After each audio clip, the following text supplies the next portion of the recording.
Assalamualaikum kawan-kawan yang berminat. Ini saya di kawasan perkuburan Tanjung Lumpur, Kuantan, Pahang, dan bercadang untuk menziarahi Toki Bahaman, orang kaya Semantan. Pusaranya di tengah-tengah kawasan perkuburan ini.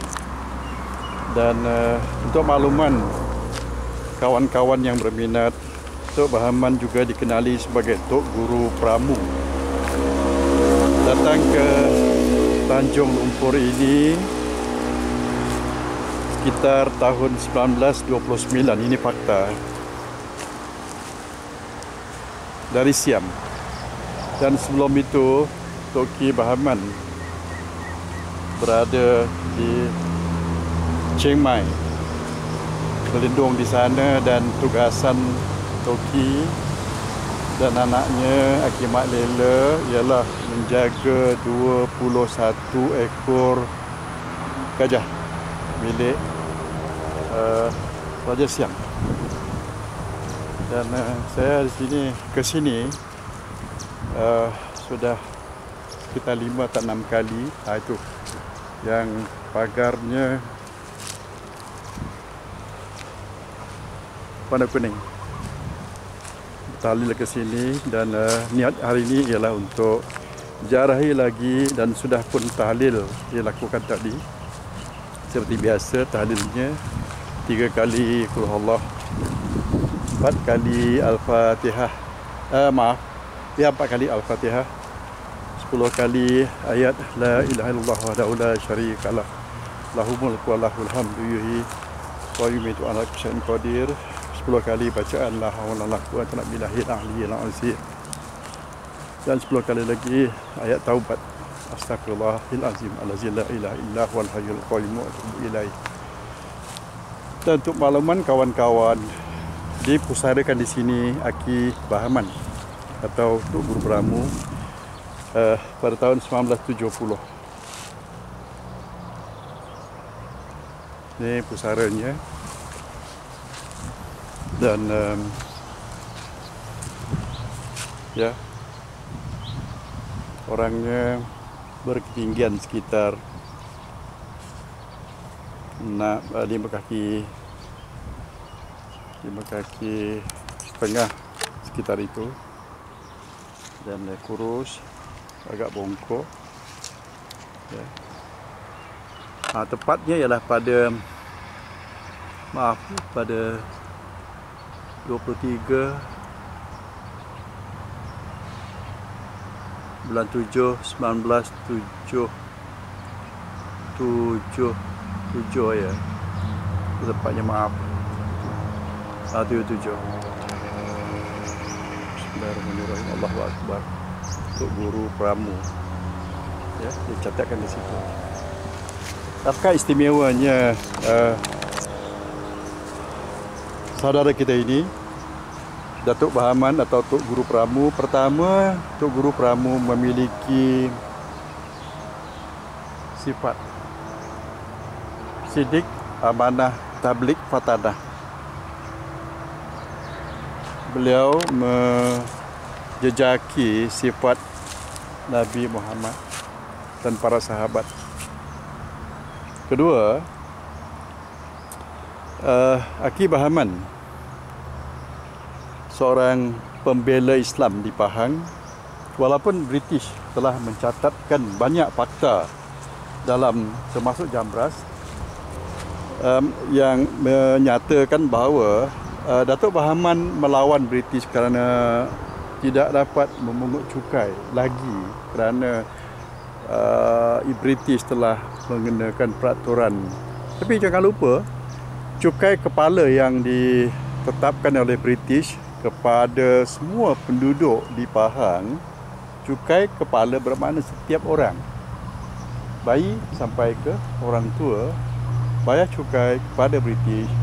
Dan apa nilainya di situ? Penindasan, penjarahan.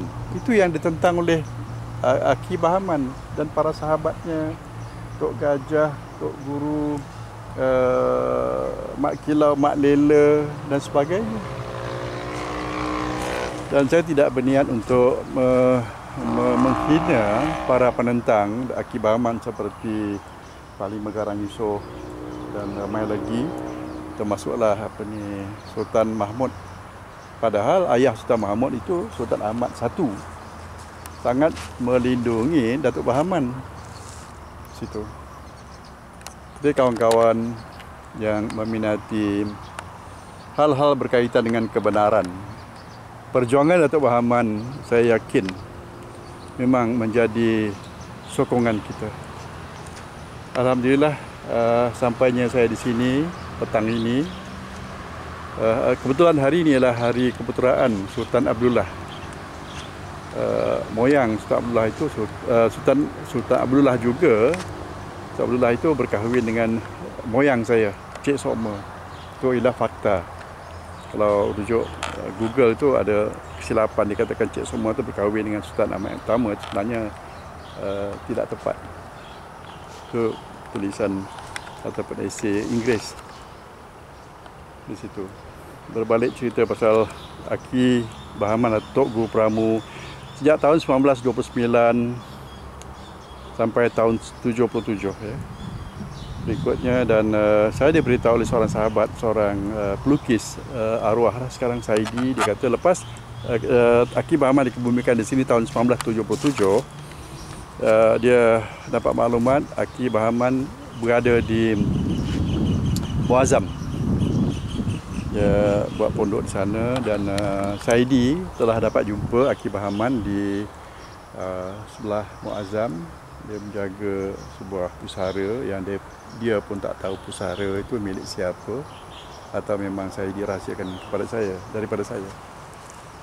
Jadi berbalik cerita pasal jasa Aki Bahman sejak tahun 1929 sampai ke sini, dan keistimewaannya antara lain yang dikatakan karamah ataupun kelebihan yang Allah beri kepada Aki Bahman, Guru Pramu, ialah dapat mengobati banyak, membantu pesakit-pesakit aneka jenis lah, sampai ribuan orang semasa tempoh itu. Tahun 1929 dan 1941 penyerangan tentera Jepun. Inilah antara kawasan yang tidak boleh dimasuki oleh tentera Jepun.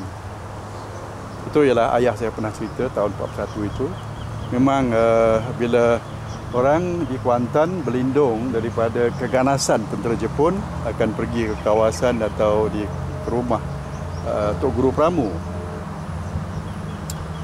Yang kedua, Tok Guru Pramu ini menyimpan cukup banyak rahsia. Dia juga, beliau masa itu pernah mengobati Aki Mak Kilau yang sakit. 1970 Aki Mak Kilau isytiharkan diri di sini,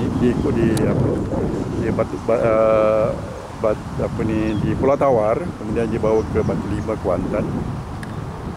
Kemudiannya Aki Mak Kilau sakit, dan sesudah itu Aki Mak Kilau dibawa ke rumah Tok Guru Pramu ataupun Aki Bahman. Aki Bahman membantu Aki Mak Kilau untuk penyembuhan. Itu ya.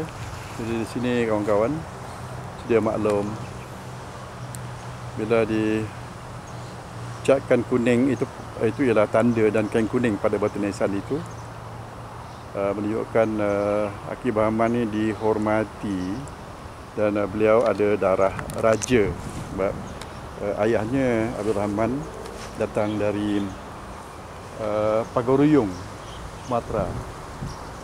Hal Aki Bahman, sahabat tua saya ini, pernah saya ceritakan dalam suatu program Jejak Kemerdekaan siaran RTM sekitar tahun 1990-an. Saya dibayar oleh pihak RTM untuk tujuan kajian dan penceritaan jejak-jejak perjuangan, dan banyak di situ saya pergi ke Lancang, Pahang. Berikutnya Gua Gelangi, tempat Aki Bahman dan para sahabatnya berlindung dan juga bermesyuarat.